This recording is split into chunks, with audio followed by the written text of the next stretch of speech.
இன்றைக்கி ஈவினிங் போல் நானும் என் தங்கச்சியும் பைய தூக்கிட்டு எங்கே போகிறோன்னு வந்து சொல்லி பார்த்தீங்கன்னா மருதாணி இலை பொறிக்கலான்னு சொல்லித்தான்.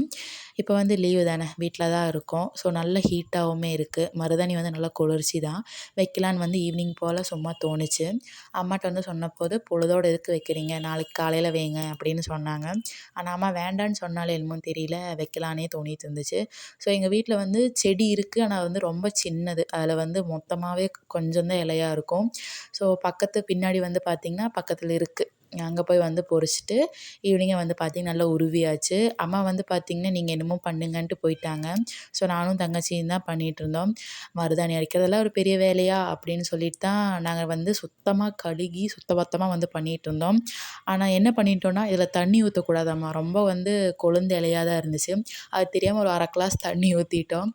அது வந்து என்னமோ புதினா சட்னி மாதிரி வந்துருச்சு. லிட்ரலி அப்படி தான் இருந்துச்சு.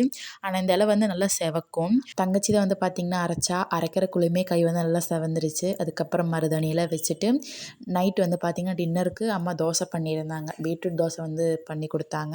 அதுக்கு வந்து பார்த்திங்கன்னா வெங்காயம் தக்காளி வதக்கி விட்டு கிரேவி பண்ணியிருந்தாங்க. குக்கும்பரெல்லாம் இருந்துச்சு. மருதாணி வந்து பார்த்திங்கன்னா வச்சு நல்லா ஒரு பீல் ஆரஞ்சு கலர் வந்து கொடுத்துருந்துச்சு. ஸோ டின்னர்லாம் சாப்பிட்டு அப்படி இன்றைக்கான ஈவினிங் வந்து இப்படி தான் போச்சு. இந்த மினி விலாக் உங்களுக்கு பிடிச்சிருந்தா மறக்காமல் லைக் அண்ட் சப்ஸ்கிரைப் பண்ணி சப்போர்ட் பண்ணுங்கள். நம்ம அடுத்த ஒரு மினி விலாகில் பார்க்கலாம். அது வரைக்கும் பாய் பாய்.